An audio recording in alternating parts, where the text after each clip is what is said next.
My name is Nia McAllister, and I'm the Public Programs Manager at the Museum of the African Diaspora in San Francisco. And as we gather here today, it is essential that we acknowledge the times that we're living in and the circumstances that we're all navigating.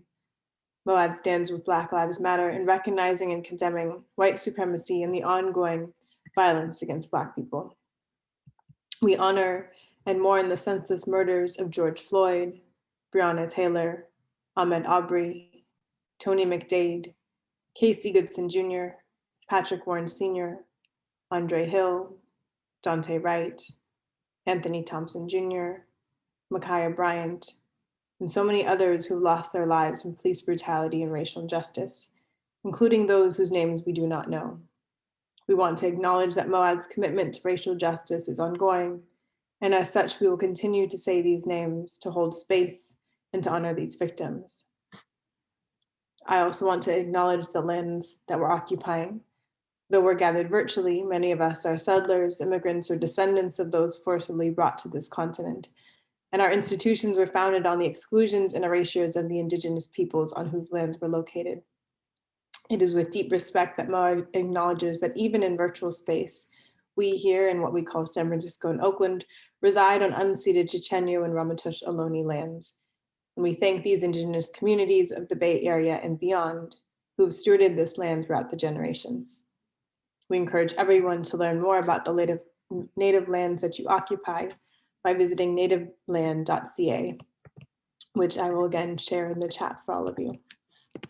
So today's open mic is a space for us to recognize our grief, our anger, our exhaustion, but also to find comfort and joy in each other's company.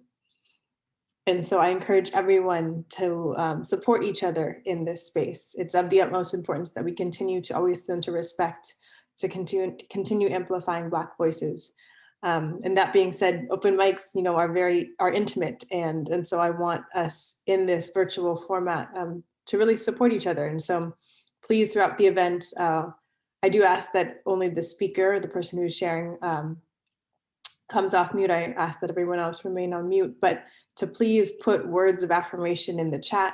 Any lines that stand out to you, please use the reactions, air claps and snaps, any way that you can show love and recognize each other as people are coming up to the mic. I'm about to put the lineup for this evening in the chat. If for some reason someone isn't in the space when they're up next, we'll circle back to them and make sure they get on if they join us a little later. Each reader will have approximately 4 minutes to share. And again, I'll introduce each person beforehand. And about midway through, we're very excited to have the wonderful Norm Mattox as our feature this evening. So I'm very thrilled that Norm will be our feature. Norm is a regular in this space, and I feel like family with all of us gathered here today. And with that, I think we can begin. And I would actually like to introduce and invite Sylvia Blaylock up to the mic to start us off. Thank you, Nia, and finger snaps, Norm. I'm so happy for you and your feature. Just congratulations to you. I would like to open this by holding space for artist John Sims. He is a dear friend, and Monday of this week, he was detained in his apartment by police at gunpoint because they said they thought somebody might be breaking into the space where he lived. And where he is going with this is his own story, but I feel that we as artists not only hold space for the story that happens around us, but for the story that we ourselves are. And I would like us all to take a moment to, if you haven't seen the article about it, it came out today, please have a look. And I'm gonna go from there.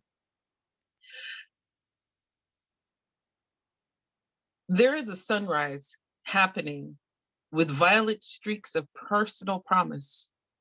In my mind's heart's eyes, I see you out there, world. When I can return to you, Corona cleared, and you to me the same, I would pull you into a far too long overdue embrace. That we should hold on to each other for dear life, having now learned just how truly dear we each are to life, while agreeing to see you where you are. Oh, dear life. If you would still have me, I will cherish each and every remaining moment of it in honor of those who breathed their last taste of it, both fighting for mine or fighting for their own.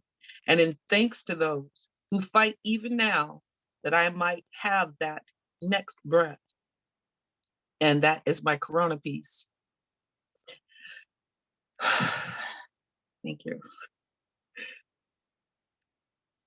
We are a country stitched together by makeshift memorials and candlelight vigils, dollar store bouquets and pink baby Jesus candles in concrete canyons, rivers flow in the streets.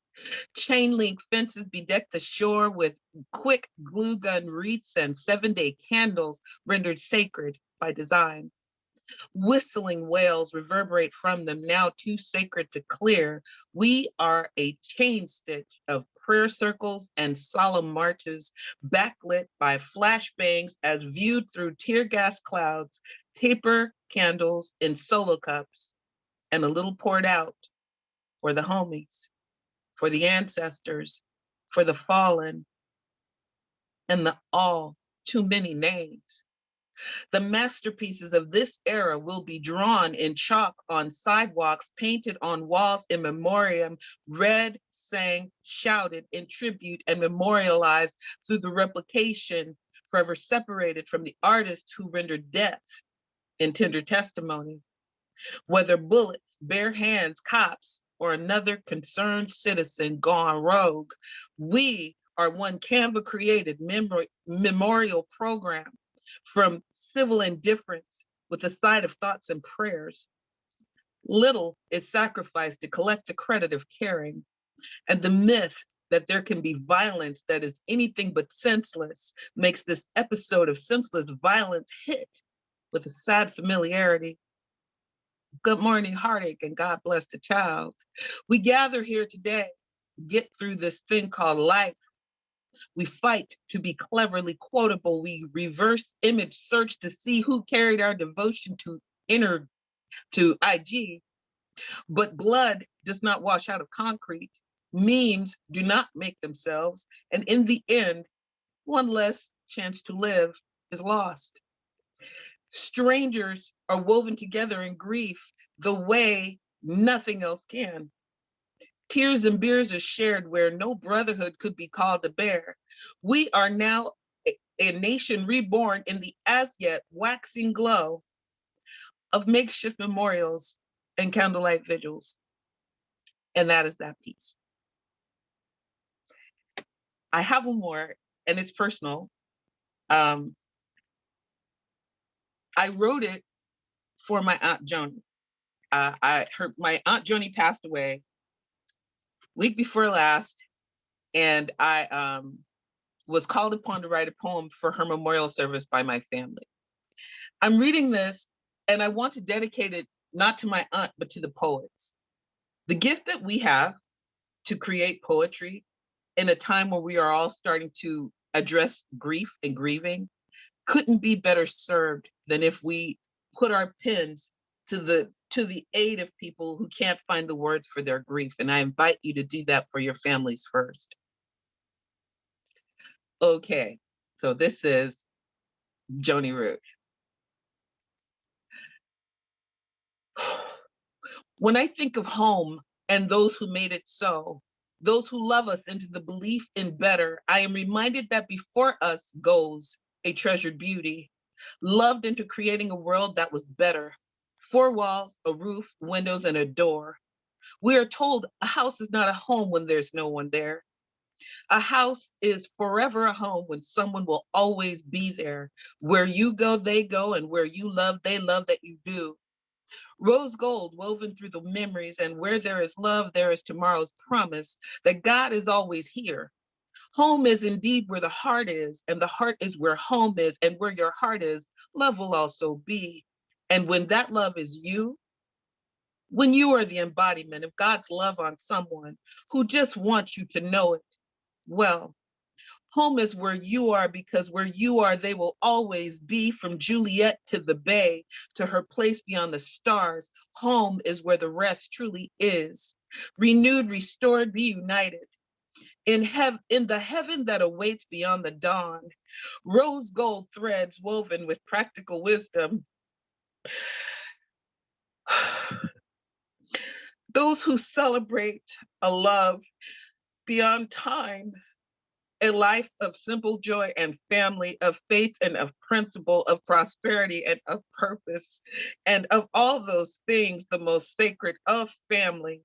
Home is where the heart is, and God, who within each beat patiently waits inside to welcome us home.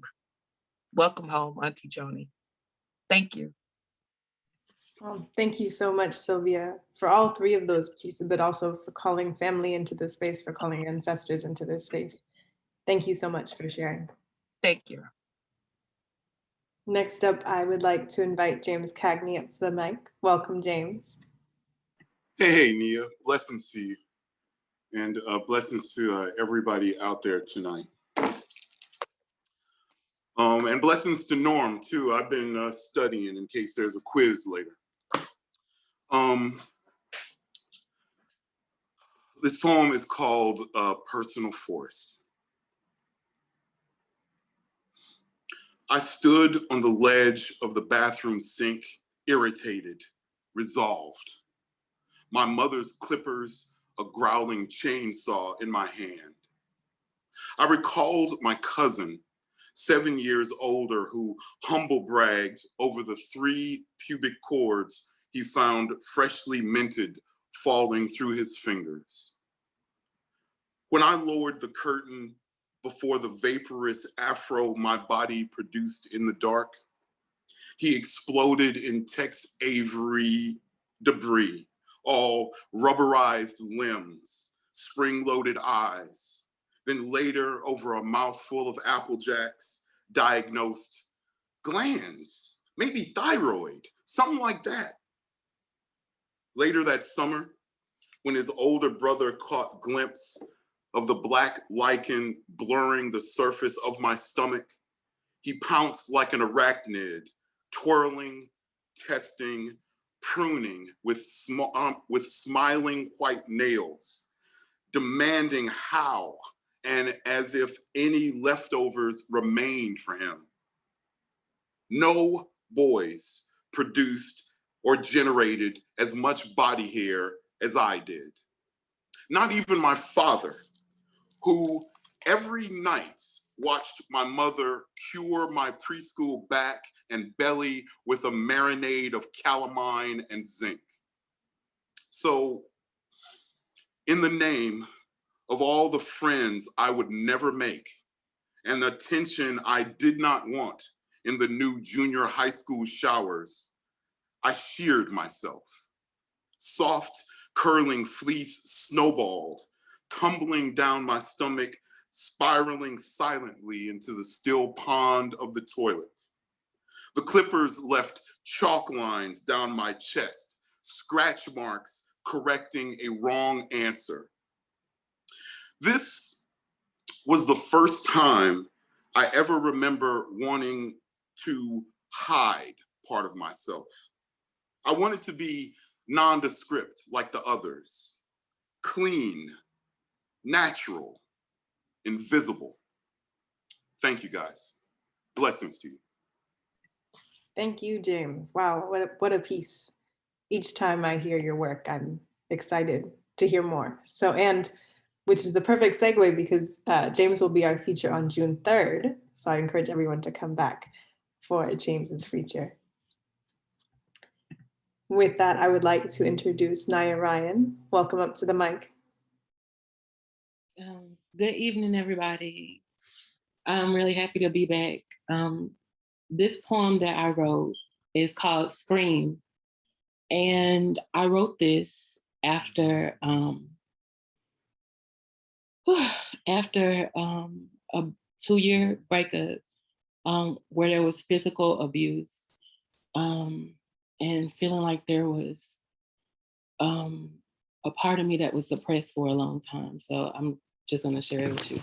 It's called Scream. Scream. Somewhere, something lived in a valley in me. It was like a scream, the way sound buried itself in me deep, under it all, underneath me. Tucked into pockets of my underneath, there was a scream. And whenever I moved, my bones, it ached in me.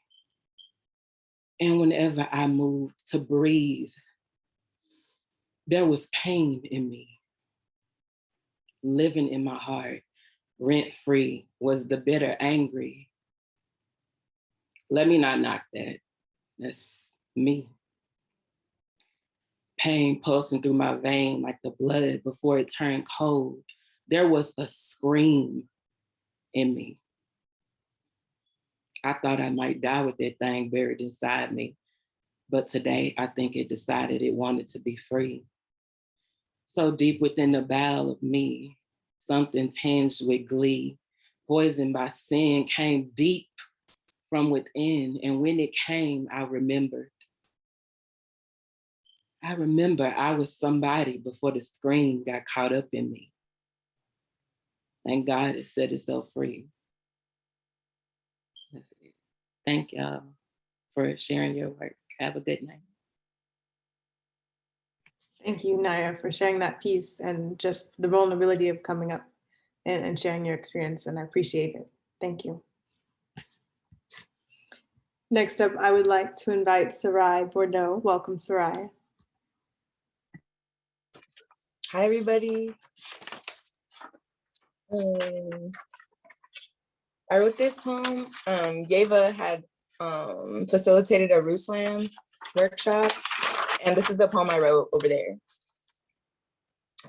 Beloved, get out. I wanted here to give you some things to remember for when you are out in the world, but it seems that we need to start this conversation earlier. Even the getting up is much, let alone the getting out.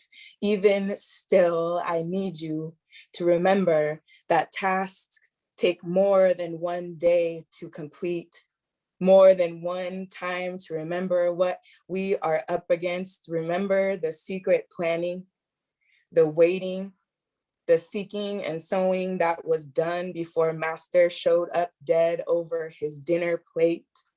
The patience it took to set up boss man for messing with our girls again. I need you up and less than half drunk. Girl, that blunt can wait. Sweet girl, I need you to be able to navigate these woods, these back roads, this desert, eyes open, elbows greased, walking slowly. I'm aware that there are some things that don't exist for you right now, all drop ship and no anticipation, all taking and no giving, all information available. So you have to ask no one for anything, making it easier for you to stay balled up in your room. I hear you. Things are rough with the family, but I can tell you that families have always had gaps in their nets. If you get up and get out, maybe your pen could be the needle mending, could lead to a meditation, a curse ending. Bitch, okay, not bitch, I'm sorry. Bitch is a word I'm tired of you being used to. I understand your connection to it, I do, but let's connect you to something else. Let's get you up doing something else. My girl, you are right there.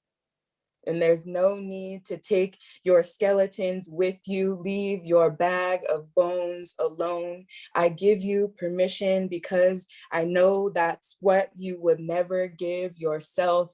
Do you? That feeling that you feel unprepared is not the point. That the tears keep coming is not the point. That you haven't been held fully is not the point. Let's hold ourselves now, hold yourself now accountable. in compassion, so that next generations will know what it means to have started again, no matter the time, the year, or the season. Adding to your map is a reason for you to keep going. Fall apart so that coming together again is the legacy.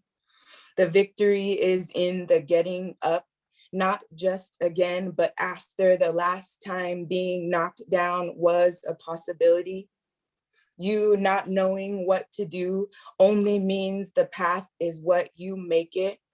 It's in the reaching out, is in the getting well again, in admitting that there is in fact a sickness, beloved. It's possible for your grass to be green, for there to be greenery all around you. It's not just up to you, but there is a part for you to fulfill. Take your place so no one can put you in one. What is the thing you value the most? Fairness. Okay, let's do your share then and get what you need in return. Let the boundary be your best friend. Frugality too, the opposite of gluttony too. Let the only thing you do excessively be love, be kindness, be being exactly who it is you've always dreamed. Mend the nets, rise early to fish, fill the souls in service, go to sleep on purpose, wake up knowing the day will be what you make it. Make it about flipping the scripts, playing with the minds that would lock yours up. Make it about moving forward, not being helpful. Make it about not getting a job, but creating one that doesn't put capitalist oppression in black face. Cut deep, dig deep, spread wide, seek and sow. Make this about you for a second so that this can be about us forever more. My love, I will not beg you, but beloved, we need you. Falling apart is expected, but so is getting up and getting out. Thank you. Thank you, Sarai. Wow, that ending felt very inspiring. Thank you for sharing. Next up, I would like to invite Avacha up to the mic. Welcome, Avacha.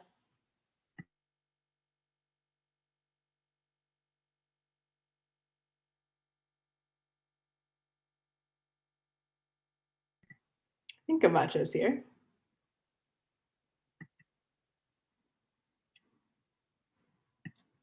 If not, we can circle back.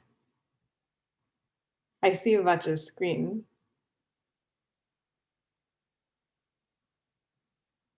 She may have stepped away for a moment. So I think I'm going to read a piece and then introduce our feature, and then we'll do the rest of the open mic poets following Norm's feature. So I'm going to read one longer poem tonight. This piece is entitled How the Border Cries Itself to Sleep at Night. 1. They made me out of nothing. I was soil, touching sand, lush green life, new roots, twigs, brush. I was beautiful. I was everything. My body was precious earth, alive with worms, seeds, and silt, a medley of hues and textures, wild and untamed. Almost as if I was meant to stay that way. My natural curves blended beside my sister soil, our ends and our beginnings indistinguishable. We braided rivers between us, caught rainfall in shared valleys, and the wind, she carried both of us upon her tongue. There was no need to tell one of us from the other. We were beautiful. We were everything. 2. Until they came, not in silence, but singing the good word of nationhood, and promising the safety of somebody else's homeland. Their song turned to whisper as they said, "How dare this land lie beside this stream, beside this valley, too unified, too comfortable in their own home. So let us make them a new one." They came, ready to build. Armed with apathy, they arrived, measuring sticks in hand, their purpose written not across their faces, but upon maps arbitrarily lined with our fate. They came, they promised us the future, and they cut us apart. Drove metal stakes into my flesh, stole my living, breathing body, caged my brown skin between cold concrete walls, and renamed me Border. 3. But now I answer to Empire. I answer to Homewrecker. I answer to twin caskets too small to fly flat rate. I answer to surveillance. I answer to national emergency. I answer to weak leaders who fear the resilient. They named me security, but this metal being promises you no safety. 4. I know exactly who authored my new beginning. 5. There was power once in being of the land and being it so entirely, we could be nothing but free. 6. They politicize their man-made line in the sand. I say man because I know power intimately. The feeling of it slipping from my grasp in the name of greatness, how it leaves behind instead barbed wire and bones, how it uproots my home and promises that it knows what's best for me, how it builds me up to serve their wishes only to turn around and call me culprit. Like I said, I know men intimately because they fear my power. 7. Soil keeps better memory because we are witness to history decomposing its own kin. 8. And now you decide to walk across me, as you should. Remember, my living skin was made for walking, for cradling, and for carrying. See, land knows how to care for what's both above and within. As you walk across me, remember this wild, untamed earth is no stranger to birthing life, to sustaining cycles. I have always been the place of beginning and return. As you now walk across us, remember how we came from nothing, but we were everything. So in this life, in another, in the next, I hope you cross us freely. I hope our ends and our beginnings are once more indistinguishable, and that we collect rainfall once more in our shared valleys. Thank you. And with that, it is now my honor to introduce our featured poet for this evening, Norm Mattox. Norm is a retired educator living from New York. His poetry tells a story of love and resilience in these times of challenge, struggle, and transformation. Norm has shared his poetry as a featured reader at open mics around the Bay Area and Zoom spaces around the globe. Norm has had poems published in the anthologies Poetry in Flight, Poesía and Vuelo, The City is Already Speaking, and Poetry in the Time of Coronavirus. Norm has a chapbook titled Get Home Safe, Poems for Crossing the Community Grid, and Nomadic Press has published his second chapbook of poetry titled Black Calculus, recently released in February 2021. Welcome, Norm. Good evening.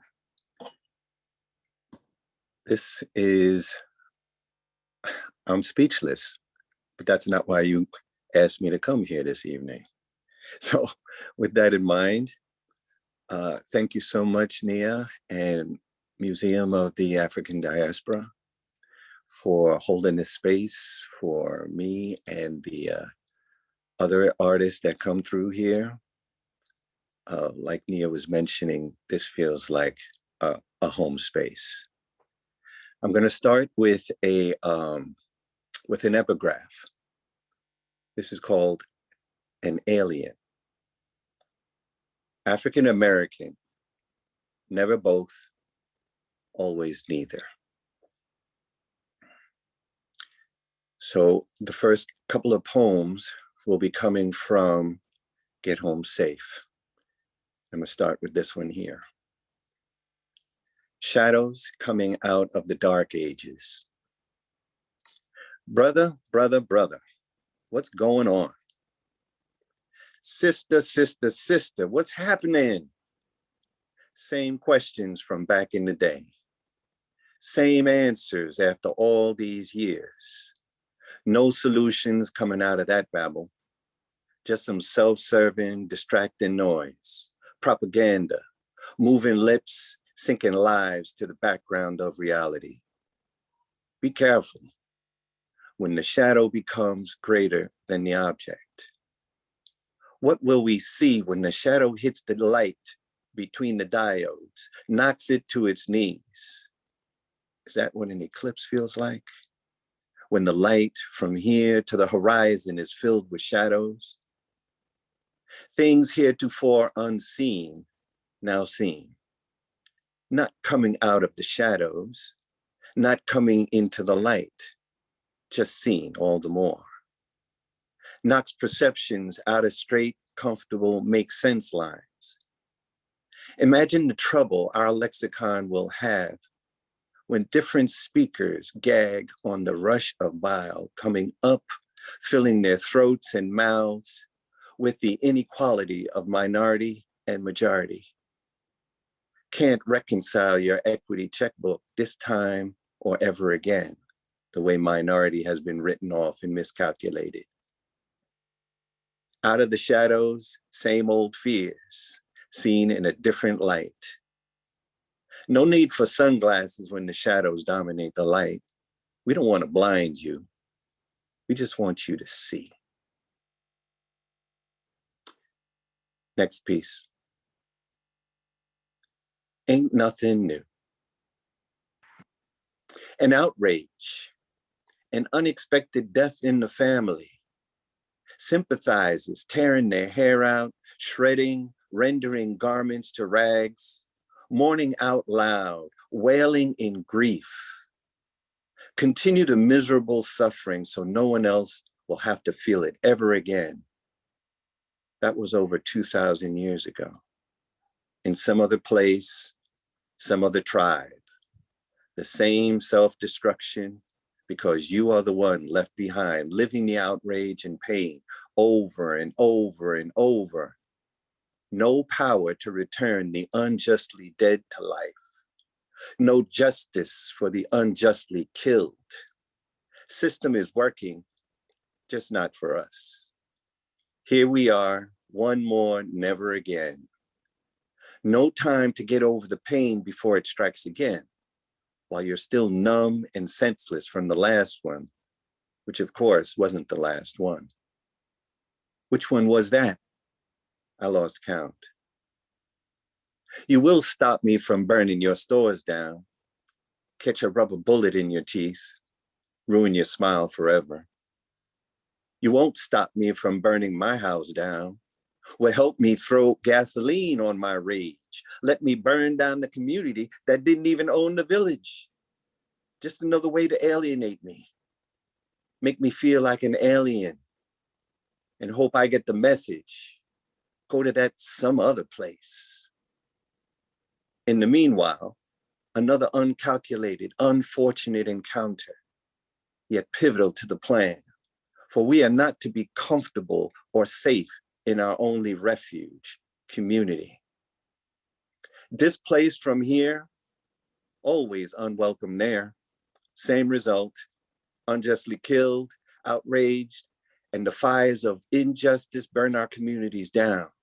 Suspicious fires, family business occupied by 2 and 3 families, prime space for what will go there instead.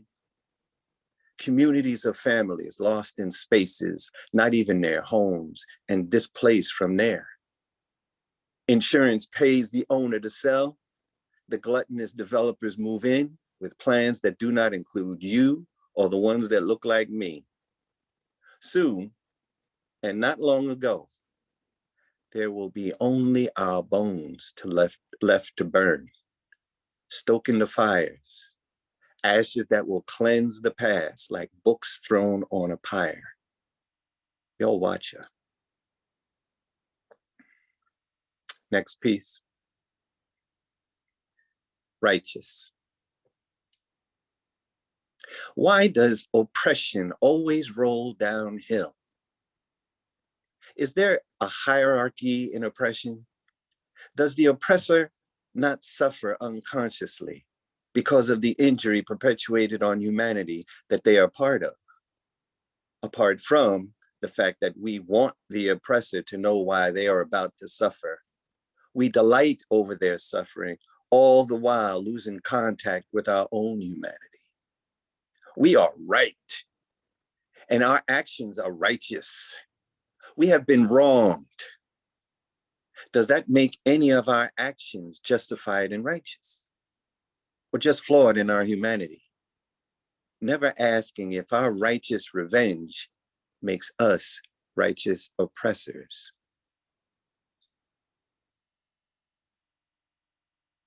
Next piece. The next endangered species. How is it that frogs, birds, and plants get protection and endangered species status, while a Black man in America is still free game, like it's open season all year long on any age, any size Black male? Is it because there are too many of us in one place, say a congregation, for you to feel safe? Is it because I'm whistling Vivaldi in the wrong key? Is it because my hands aren't raised high enough while I am face down with your knee in my back? Or is it because I'm laying down while I'm standing my ground? How could it be that you are afraid for your life? You don't know how afraid for my life, my son's life, my daughter's life, my daddy's life, my mama's life, my brother's life, my sister's life, my uncle's life, my auntie's life, my cousin's life, my grandma and grandpa's lives, every time one of us steps out of the safety of our homes. Where's the sense we need to make of the dilemma that you are afraid for your life and you're the one with the gun, the one with the call for backup, the one with all the power and the glory, amen. The one with the rigged law system that makes and breaks laws as we continue to hold our hands and nod our heads high. Which government agency can a Black man get to protect him from the encroaching gentrification that diminishes the habitat that used to be called a village, turn it into a ghetto where brothers and sisters are corralled by the economics of a progressive society that gives to its privilege and takes everything from the ones that have nothing but the 2 square feet of space filled by the drugged up black-faced boogeyman who's only trying to stand his ground with some dignity. The FDA monitors and protects our food supply. The BLM monitors and guards our open spaces. The judicial system, whose lawful protocols are followed or not by their uniform proxies, are supposed to monitor, protect, and serve all citizens all the time, and not just when it suits their case.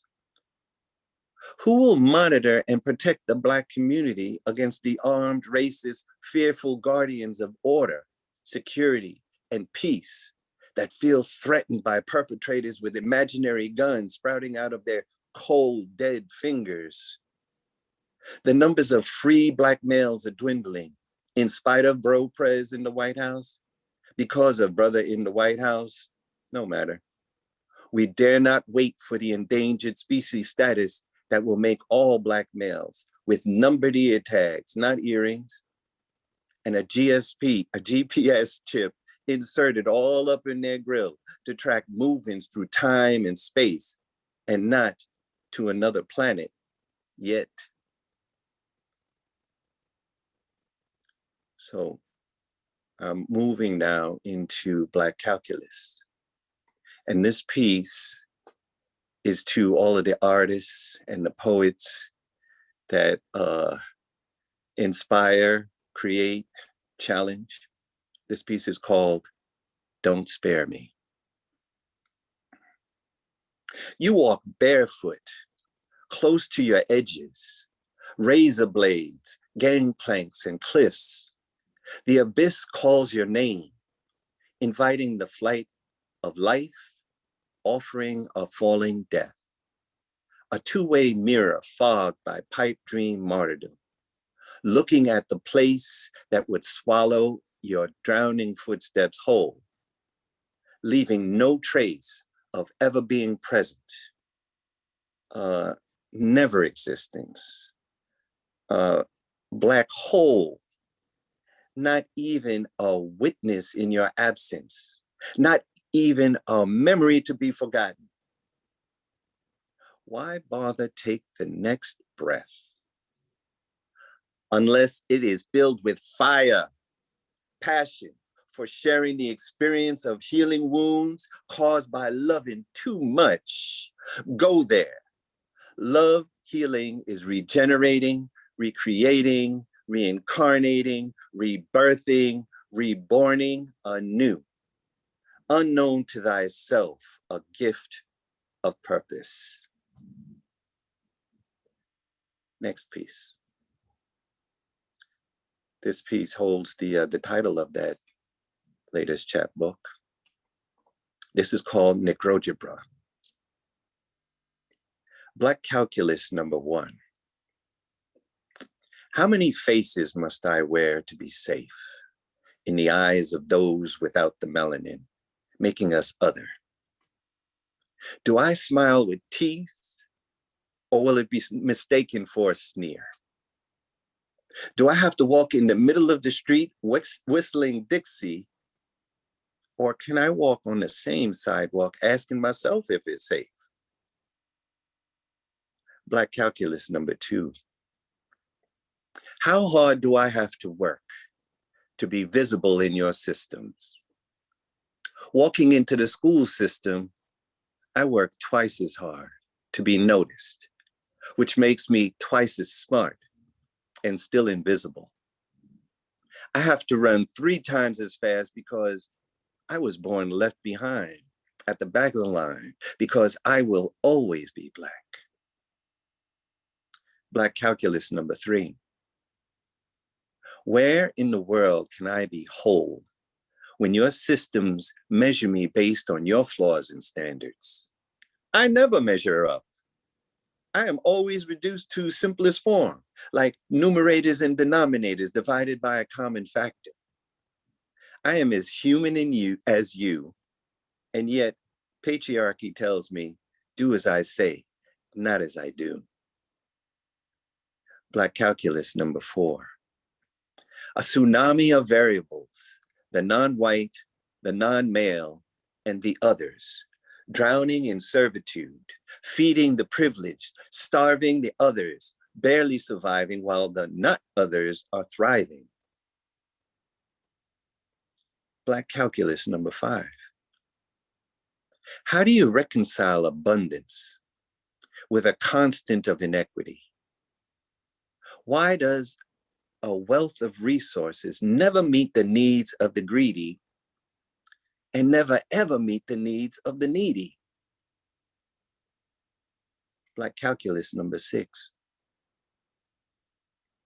Will my silence be mistaken for talking back? Will my success be the reason to change the results? Will I be listened to if I have the wrong accent? If I show too much passion, will I be misunderstood again? If I say no, will that be the reason to take the safety off? Will you be threatened if I look you in the eye without fear, or distrust me because I look away in disgust? Black calculus number 7. Do I fill out the profile describing my experiences and favorite feature, or will a Black man fitting my description say all there is to know about me? How can I claim to be a proud American after I've been told, go back to where you came from? And do I dare ask, where's your birth certificate, Pilgrim? Black calculus number 8. 2 expressions looking for balance. An equation always in a state of inequalities. Greater than, less than, never equal to. Black calculus number 9. If 7 bullets ain't enough to kill a Black man, how can the excuse I feared for my life for murder by uniform not be valid? Black calculus number 10. If death by hanging and starving or raised by involuntary sterilization doesn't eliminate the threat, when will the American Revolution revolt in my favor? Next piece. Looking for balance. I want for you what you want for me. There should be an equal sign between us. Coming to an understanding is a multi-step equation. I listen to you, you listen to me. I talk to you, you talk to me. You feel me, I feel you. Is that true for you? Not for me. Let's listen, talk, and feel some more. We add hope to both sides. We take away fear from both sides. Sometimes we may need to divide our resources, that we have enough to share. Imagine the possibilities multiplied when we work together, finding the truth of understanding. And that's not the truth in you, not the truth in me, but the truth between us, like an equal sign. Next piece, called an equal sign. Life is an algebraic equation looking for equilibrium. Variables and constants accounted for. Variable shifts spontaneously beyond the speed of calculation. Constants shifting is where life gets tricky. What you said yesterday was your word, immutable, and yet attached to a thought no longer unchanged. New additions multiplied since yesterday. Attention divided by the past with an eye on the future. Now, the constant's constant. No need to search out more variables between the waves disappearing beneath the surf. The fullness of now has enough unknowns in onrushing horizons. Observing with detachment lets the present unwrap until the moment of inertia, achieving an inevitable conclusion. Now, embedded in my DNA, interacting with detachment, participating in now without holding on to it. So much for equilibrium. Next piece. Ambivalence. The irony is that Gaia Mundo will continue to be bella, whether we see her or not, whether we are moved to tears or not. She is ambivalent to her beauty and glory, while we are humbled by her presence, aún su presencia, su ausencia. She will still bless flowers with their scent, whether our noses catch a whiff on the wind or notice the breeze with a hint of qué sé yo. She will share her blues with the sky, from the darkest midnight blue to the blue that is translucent, like the nearly still waters at the end of a wave. The miracle that we notice, that we are allowed to witness Gaia Mundo in her minute esplendor, is the blessing. The solitude of this quarantine has inspired visions of how it could be if we got out of our own way.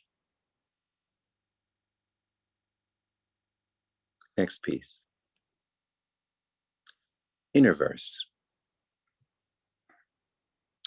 Dreams are like the scenes drawn across galaxies, like the constellations posing in space, like the archetypes described in mythology across generations of humanity. When I close my eyes, it is not blocking out light, making me believe dark. My inner vision, behind closed eyelids, sees light a different way. All perceptions are distorted realities when seen from different perspectives. And I'm in trouble ignoring others' perceptions as possibilities of reality. In my universe, in my inner verse, though red horizons portend toxic atmospheres, like dusk transforms day to night, outer light, filtered through closed eyelids, shines brilliance flowing away like sheets, billowing in my heart's exhalation of love. Closed eyelids transform me from what you perceive to my natural state, stardust, awake to both the universe we share and my inner verse, a shaky balance between nows. This piece is my Marvin Hagler in this book, Black Calculus. It's called In the Shadow of Me. It will appear that I am standing on a pedestal. I'm actually a mountain of shoulders surrounded by a village of my ancestors, each one with a microphone connected to the speaker. My lips moving the only sound, the echo feedback loop, creating a chorus of voices reciting my life like a mantra. A halo larger than the object, blocking light, sea foam atomized by waves, crashing against themselves. Edges made of smoke, deforming shapes fixed in memory, a vision of their greatest fear they thought they saw.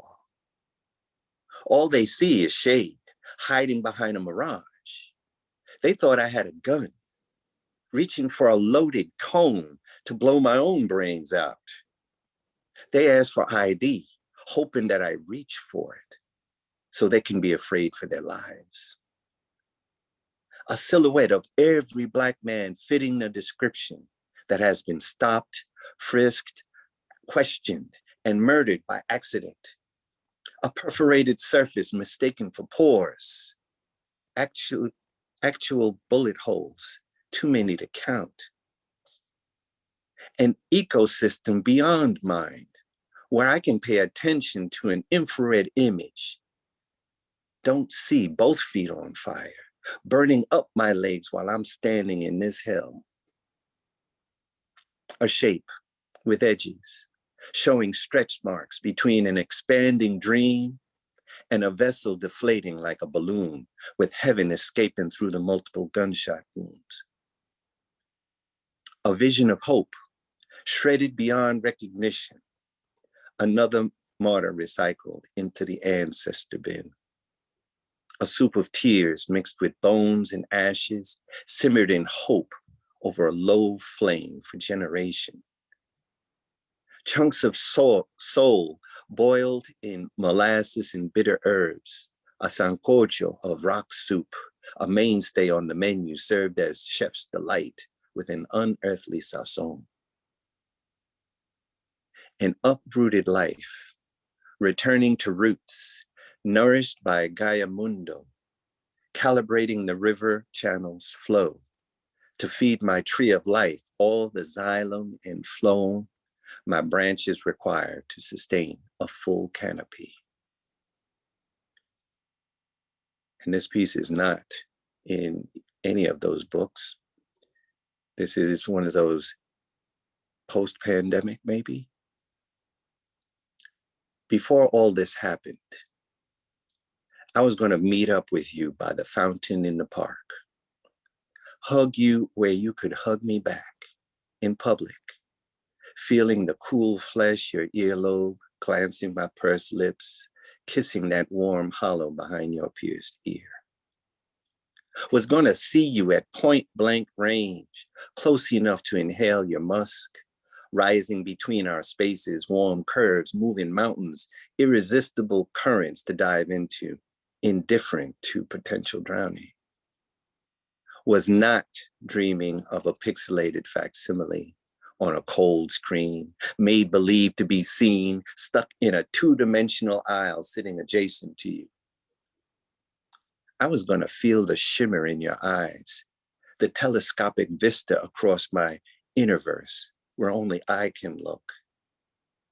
The glimmer across my face, only the holograph glow, a wiggle between diodes. Who knows? Looking for silver linings, even thousands of miles of separation might combust two flaming passions charred by a supernova, unidentified ashes blown to four winds. Constrictions on critical spaces where ships are normally built. Virtual proximity has illuminated 7 constructed 2-lane bridges, spanning the gaps between your chakras and mine. Undergirding anchor deep enough to grow an equal sign between your expression and my expression, something greater than or equal to love. And I end with this epigraph, my menu. Challenge is the appetizer. Struggle is the main course. Life is dessert. Peace.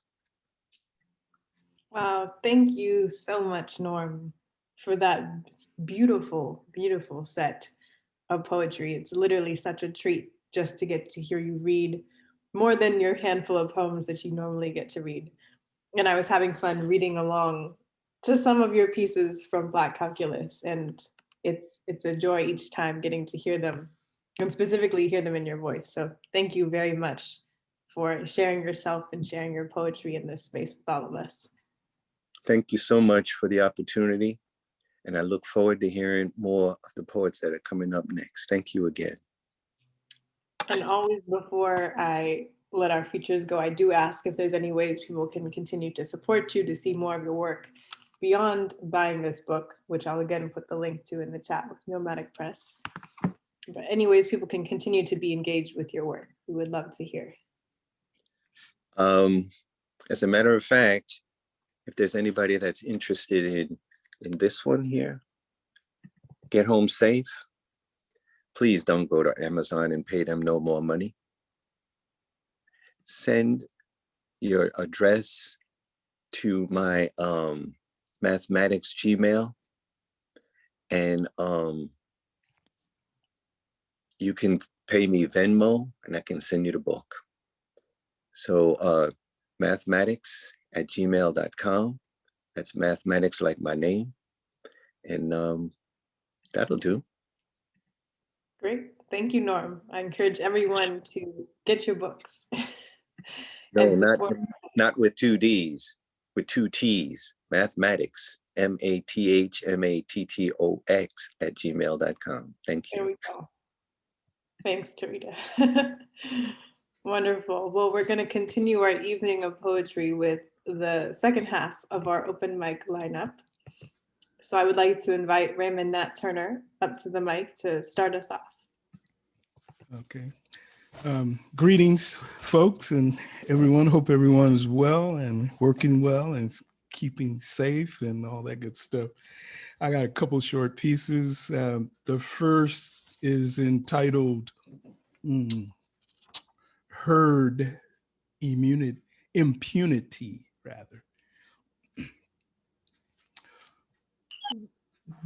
What if a colonial settler state accidentally vaccinated 61% of its population with a virulent variant of a vicious virus?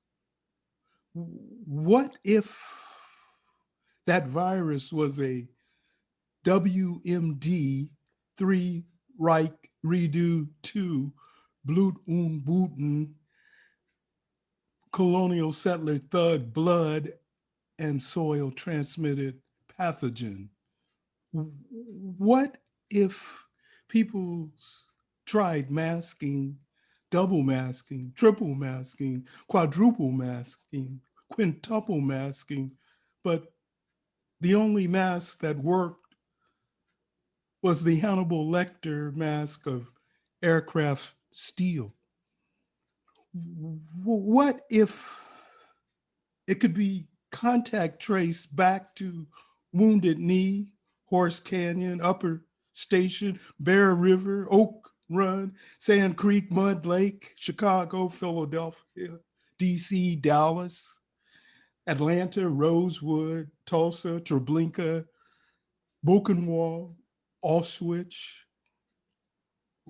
What if it infected every capitalist politician, including Slick Willie, Schmuck Cheney, W, Rummy, Wolfie, the Rice Warrior Women, the Drone Ranger, the Lead Lady, Boss Tweet, Low Bar, Old Schmo, Lady Blue, Chancey Nancy, Sci-Fi, Chuck Toomer, Mitch the Witch, and even Raytheon's Raven?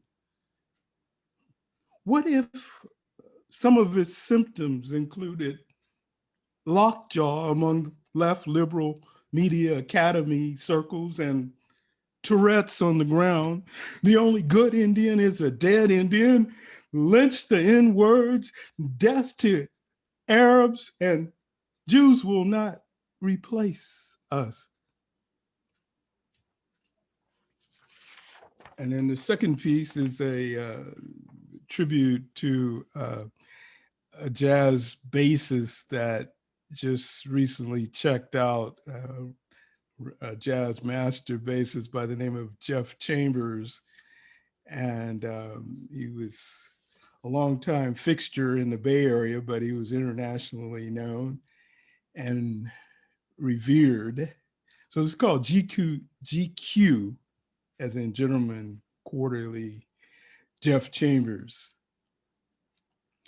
I first met him during monkish lockdown and loaded cables connected days of swinging severely in bebop and beyond.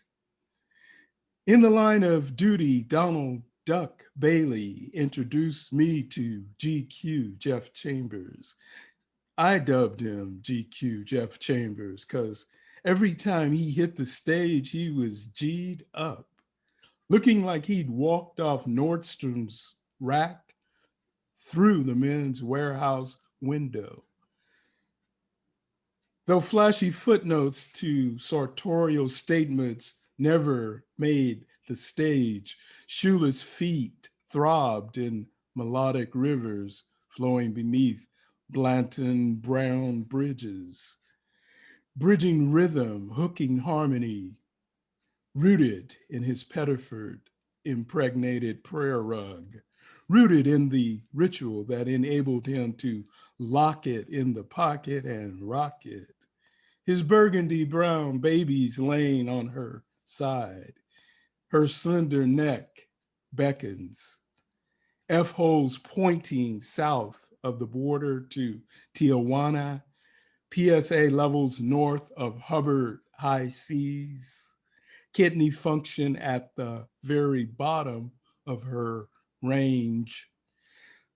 Another Mr. PC's in town, cutting African-American basses, saxophonists, painters, dancers, photographers, postal workers, bus drivers, ripping axes from their hands, chasing them off stages twice as often as he chases Euros, white men.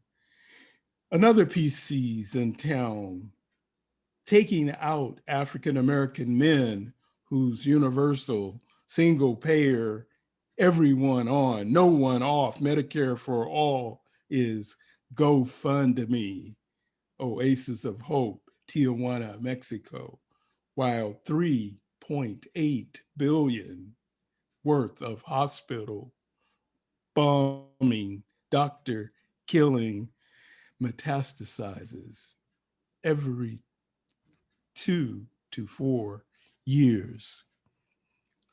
Thank you. Thank you, Raymond. It is always wonderful to hear your words.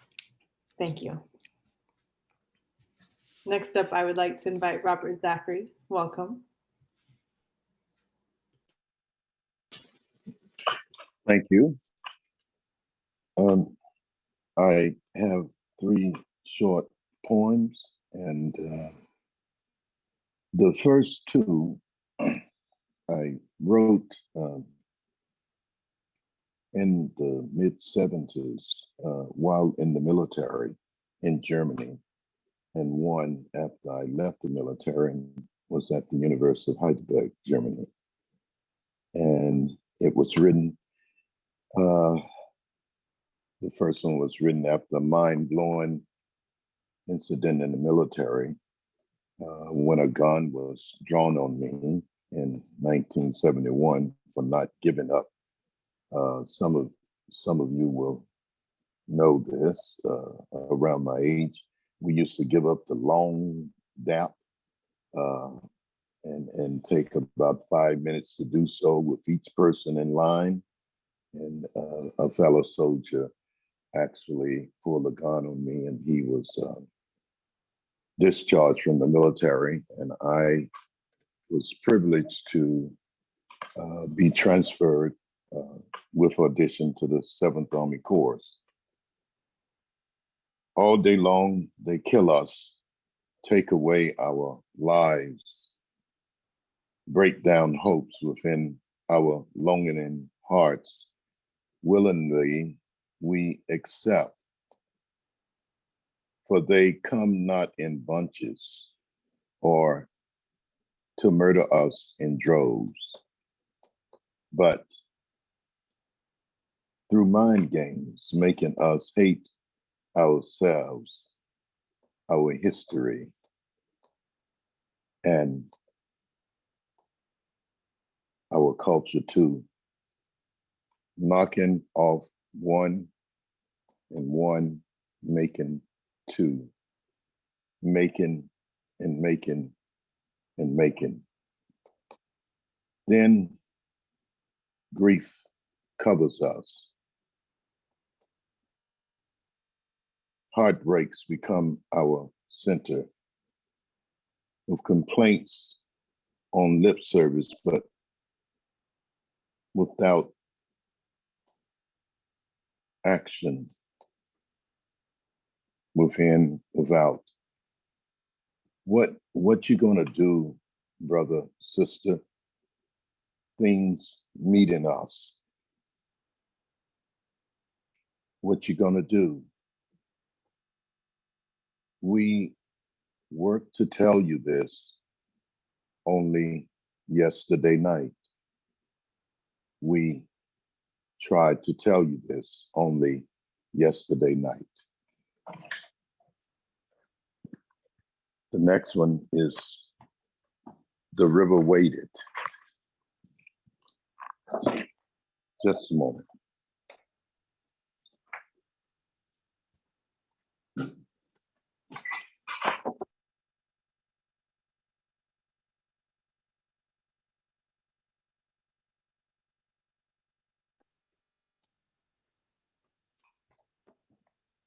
have an issue here with my setup.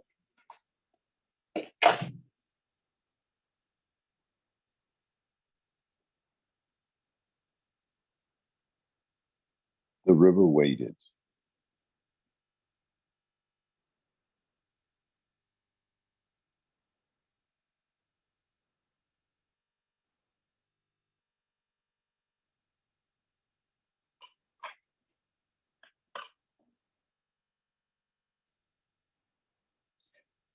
The spirit was high, the river waited. Our elders were lost, the river waded towards us. We looked in the water, saw ancestors praying from afar. The river waded, ancestors' prayers sent by waves. No wind, fire, or rain could stop them. Their hopes bottled within us. Elders had died. Was no more the burdens and decisions given to us, the young. Drummers played hard. Women danced to the sun, the people glorified. No dreams, no visions, no revelations, but we wept that morning. Our elders had gone. They had the keys and secrets of the ancestors. The enemy knew this. All was seemingly distorted amongst us. The river waded and washed over us. Respect lost for the elders. We knew not dreams, could not see visions, neither tell revelations, secrets of the ancestors. Our elders had died. We fell toward the east, and Mother Africa cried, wept with meditative chants. Our prayers reached from a distance. The river waded. We were given another chance, a chance to cross this great divide, the only standing fortress to liberation. Don't stop now, oh my people. The river wades no more. The third poem is Pull Off Your Eye.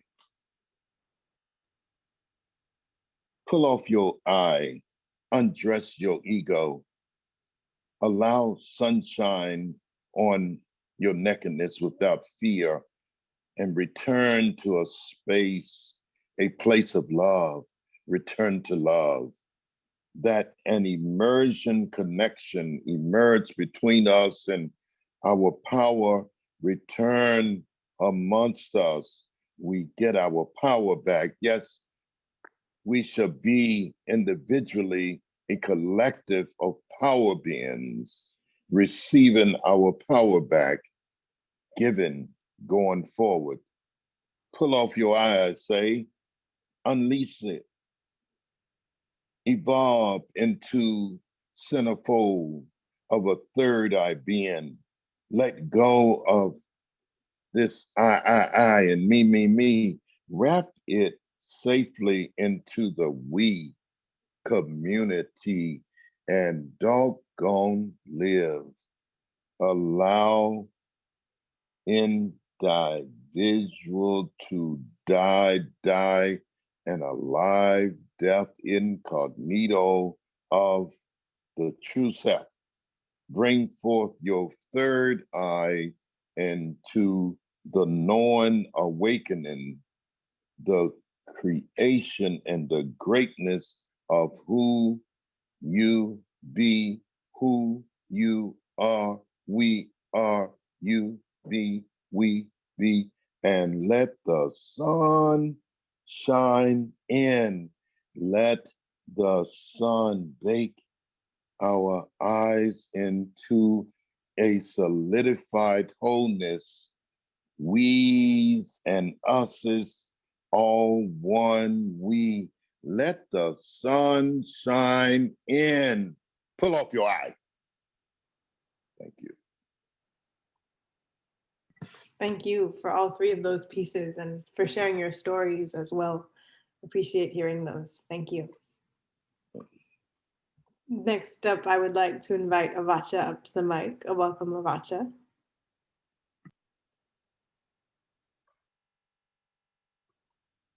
Hey, folks, what can I say? And Norm, wow, you know, I love you madly. I mean, so many people were wonderful. Anyway, I want to do two poems, and Norm is one of our features at La Palabra Musical, which I will put our series in the chat in a few minutes. I'm going to do two pieces. Both of them are on two different CDs. One is on the one I'm going to do first is with the Electric Squeezebox Orchestra. For those of you who don't live in California, they're a 17-piece jazz big band and made up of some of the best musicians in the country, and very honored to be their poet in residence. And then the other one is with Eric Jacobson Sextet +3. And I'll put those in the chat too, because we musicians, we have to still eat. And if you buy our CDs, it helps pay the rent. So anyway, enough of that. This one is for Betty Carter. It's called Who Is That Lady? And it's on the CD. Matter is Betty Carter. That's right. That's who the lady is. Betty is not just any singer. She's a teacher, preacher, sacred conjure-woman, Afro-American goddess of voice. Betty Carter is a song on legs. Are you hip to her? She is walking music, music that dances, hypnotizes. She is the kind of music that makes love to you or kicks your behind if you be jiving, you dig. Hey, her name is Betty. This woman does not sing into a mic. Betty Carter eats up microphones by the dozens, chews them up until they pour to her. Betty Carter is not just a singer, I said. She eats, drinks, and sleeps music. Her voice is a whole reed rhythm section. The whole orchestra lives inside of her, grows stronger every second, every year with every note, making us stronger if we be strong enough to listen. Her strength is in refusing to water down the truth for an extra nickel or dime. Her beautiful double-edged soul was created born B-flat, bebop, scat, and it just ain't for sale, Jim. Betty Carter is her name. And her music is no game of powerful powers come from making us powerful like the music woman is strong and gentle, like strongly, gentle and gently, strong, strong, strong. That's right. That's who the lady is. Betty is not just a singer. Betty Carter is a song on legs. Are you hip to her? This overpowering, always flowering, microphone-eating, walking music machine. Her name is Betty. Betty Carter. Betty Carter, that's who the lady is. And this last one is, I'm very honored. I was commissioned to write this by Eric, and the title of the CD is One Note at a Time, which is the last sentence of this poem, I Cried Creativity, which is on the CD. I was asleep, secure and comfortably asleep, dreaming of peace and love, hypnotized by a mirage of unity and togetherness, dancing away demons of war and hate in what I thought was a land of plenty, in what I'd been taught was the land of the free. Then I opened my eyes, was slapped in the face by a wide awake nightmare, a senseless, suicidal madness, a world of selfishness, insatiable gluttony, and rampant homelessness, created by short-sighted masters of fantasy, so used to dealing from their deck of unfulfillable promises that they can no longer feel anything real. I opened my eyes and found myself sadly looking at those who are empty inside and seemed to think they could fill their emptiness with pretty things, all kinds of pretty things, and tons of money, and more and more and more and more and more money, and the newest, prettier things. And all I could do is cry. Cry for those blindly drunk on greed as I write, and a smile as another poem is born, a poem about all the beauty the greedy can no longer see. I believe if we artists could only bottle our tears, no one would ever die of thirst. Our tears would become unifying melodies, creative, love-filled, organic, harmonious medicine, and we, an inspiring army of creativity, just might be able to heal the world, one note at a time, one note at a time, one note at a time. I'm going to put the thing for La Palabra Musical. We have 4 features, one of whom on Saturday is Norm, who you heard, and all 4 of them are great. We only have 10 open mics, so if you want those open mics, you better get there early because they go fast. Anyway, thank you for listening to my words, and please support MoAD. Thank you, Avacha, for sharing your pieces and for shouting out your upcoming event as well. Everyone, please do go attend and support. Always great to have you in this space. Thank you for supporting. Next up, I would like to invite Shauna Sherman. Welcome, Shauna. Hi, Nia. Hi, everybody. Thank you. This is so great being here and loving all the words I've heard so far. I have one poem today, and it is it's inspired by a program I had at the library called What the Black Woman Body Knows, Addressing Trauma Through Art Praxis. The part of the program and the people in the program were Fania Davis, Lorraine Bonner, Amma Tabor-Smith, and who was hosted by Wanda Sabir. And in the program, it was, about trauma. And so somebody mentioned that we should be honest about the kind of violence that's happened to our bodies. And, I'm working on the project with the runaway slave advertisement since I went ding, ding, ding, I got all the violence there. So that's what this poem is based on. And so just a little trigger warning, because it's, it's basically a list. So it's untitled. Here it goes. It's dedicated to those women, by the way, that I mentioned earlier. She has many marks of correction, several marks to be known by, sundry scars on her head, on her forehead, a large quantity of marks, and a small lump on one of her eyelids, a blemish in one of her eyes, a small white spot in one of her eyes, under it a little swelled. She has a remarkable scar across her nose, occasioned by a blow between the eyes, a remarkable scar on her nose, occasioned by a blow, another small one on her left cheek. It appears blacker than any other part of her skin, a brand upon her right cheek, LD, a scar on the lower part of her right cheek, as if done by a whip, but much worn out. She has a scar on her upper lip and a mark on her left jaw, occasioned by a scald when a child, has lost the front teeth of her upper jaw, occasioned by a blow. She is in want of her front teeth, has lost several of her 4 teeth. There's a bump under each of her ears made by boring. She has a great many scars on her neck, a hack mark, a black cut around her neck, looks like a necklace, a large scar by a whip on the back of her neck, a pretty large scar by having the back part of her neck scalded. She has a brand on her left shoulder like this, a scar on the back of her right shoulder. She bears the marks of being bored by a cow, 1 or 2 on her arm, several large bumps on her chest, a brand on her breast, a mark, a very large scar across her breast, and a small scar on her stomach, on her belly in 2 places.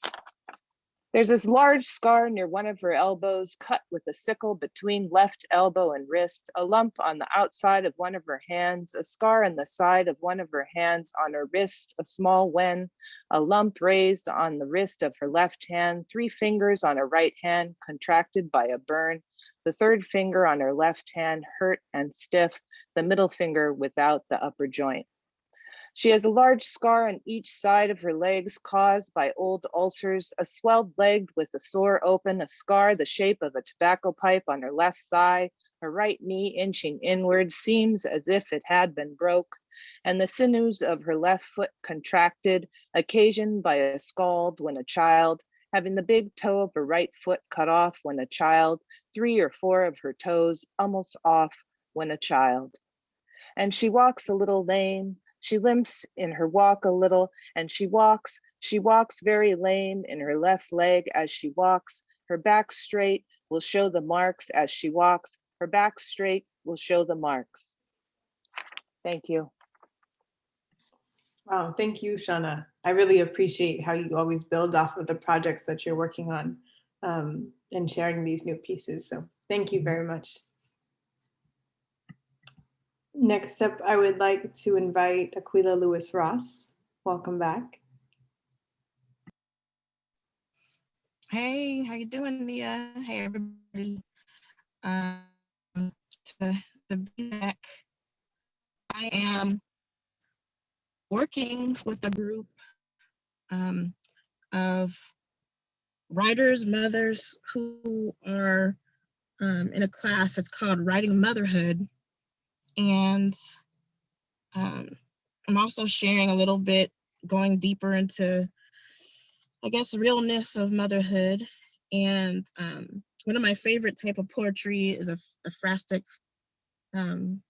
poetry, and working with visual artists and painters. This is a poem. We were asked to only write 99 words of the poem, and this is the poem that came out. It's called Sounds the Heart Makes. Have you ever listened to the sounds the heart makes? As my babe snuggles deeply in between realms of sleep and awakeness, soft hums compete with mimicking coos.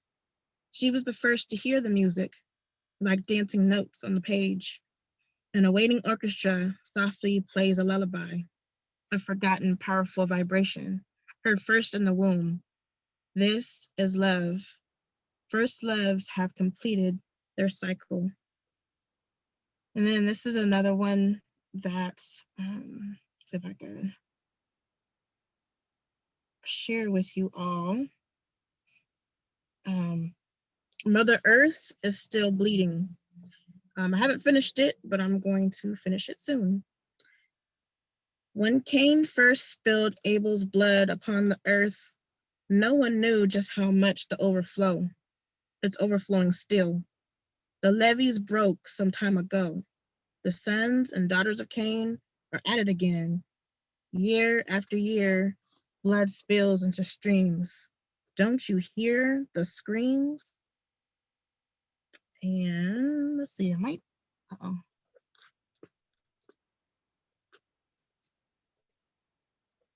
Can you guys hear me? Yes. Okay. I have a lot of crazy internet issues where I am located. And I think I'm not sure if I read this already or shared this already with you guys, but it's called Love Comes Slowly. My heart leapt a little when the mail came, when I saw our names written on the front. Most girls play games matching a cute boy's name to theirs, hoping to see how many points to get to true love. I was just trying to get to my prince. After years of kissing frogs, we found each other. I keep asking him to pinch me, so I know that what we have is real, and wake up next to him every night. Still doesn't seem real. This isn't fear. This isn't fear. No, this isn't fear. Well, what is this little thing growing inside of me with the power to see with fresh eyes into our future, a future that I can't wait to step into. But for now, while I'm presently here, I will continue to eagerly wake up next to my prince and eagerly await our little angel cutie blessing princess arrival. The end. Thank you. Thank you so much for sharing all of those pieces. It's always wonderful to hear your poetry. And next, I would like to invite Tarita McKell up to the mic to close us out this evening. Welcome, Tarita. Oh, thank you so very much. And wow, Norm, my goodness. I'm glad I have one book. I'm about to get the other one. And wow, you just keep, you just the words, we're creating the words. But thank you. And everyone else who has read, I just completed a feature somewhere. So that's why I'm late, and forgive me, but this is how we're fed. And thank you, Nia, as well as Elizabeth. Please support MoAD. Working on it. Okay. I am, I'm just gonna do, I think, this one.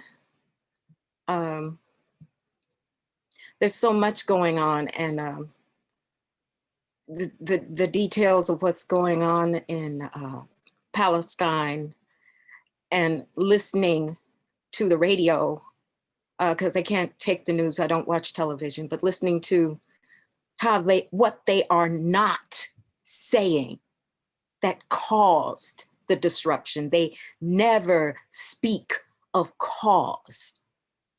They never go there. And it's really, really irritating. But I'm going to end with this poem, because to bring that up, I get a little upset, but I'm going to read more than upset. A dream occurred. So this is from a dream, and I know we've all had those feelings when we fly, and some of you may have heard it. I read it one time before. It's fairly new. A dream occurred.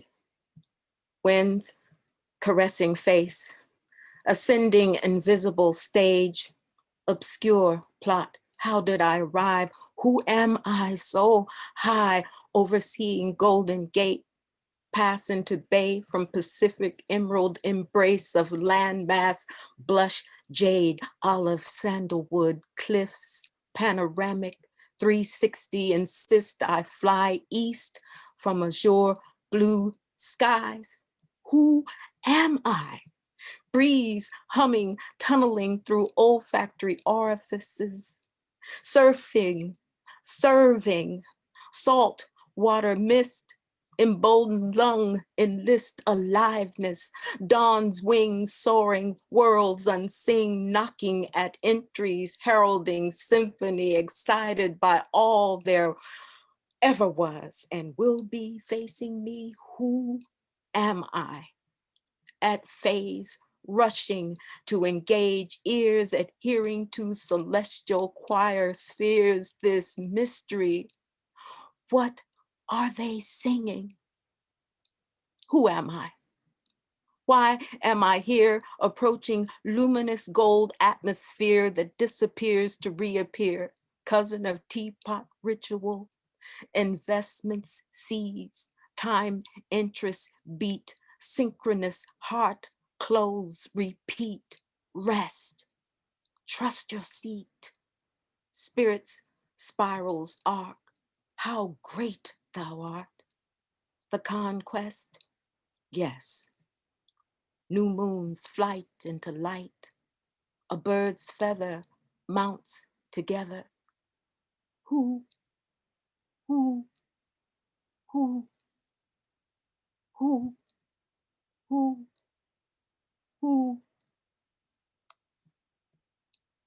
Thank you.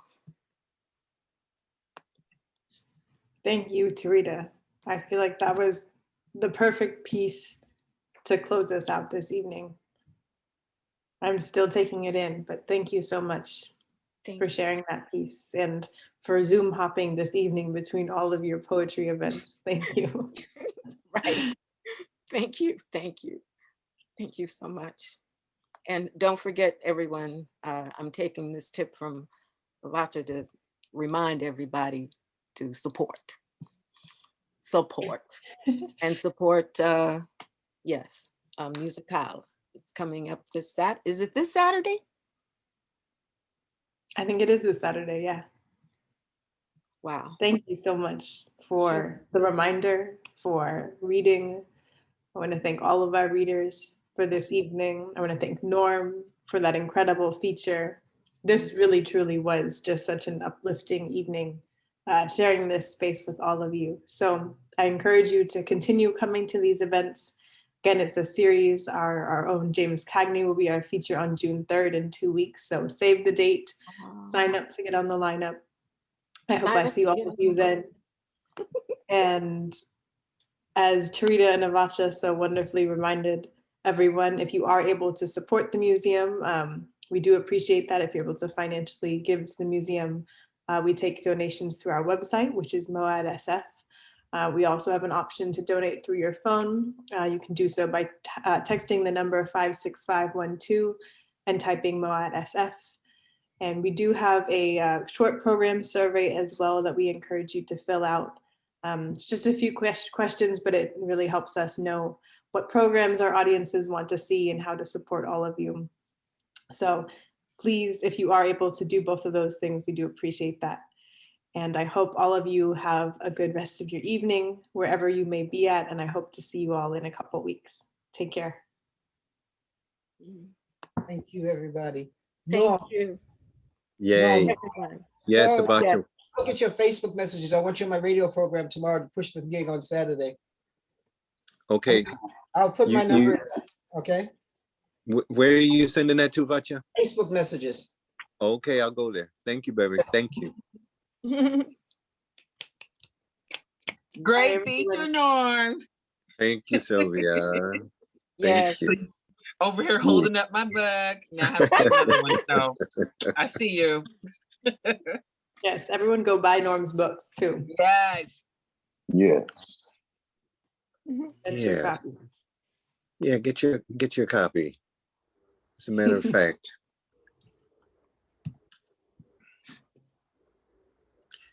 This is a great feature, great opportunity to oh my gosh, get some spectrum stuff, you know, from here to there. Oh my gosh. Yeah, this was beautiful. Yeah. Yes. And so is the audience, everybody that shows up in here. I mean, I just feel, you know, I was nervous. I was all pumped up and You didn't seem Oh. nervous. Couldn't tell at all. Yeah. I Great don't job, know. Norm. Philadelphia says hello and thank you. oh, thank you, Mr. Elijah. Thank you. Thank you. No, I just left. We were listening out in the park. So yeah, you had 5 of us here captivated, man. Awesome job. Oh, thank you, Elijah. Take care now. Wow. Adios. Ciao, ciao.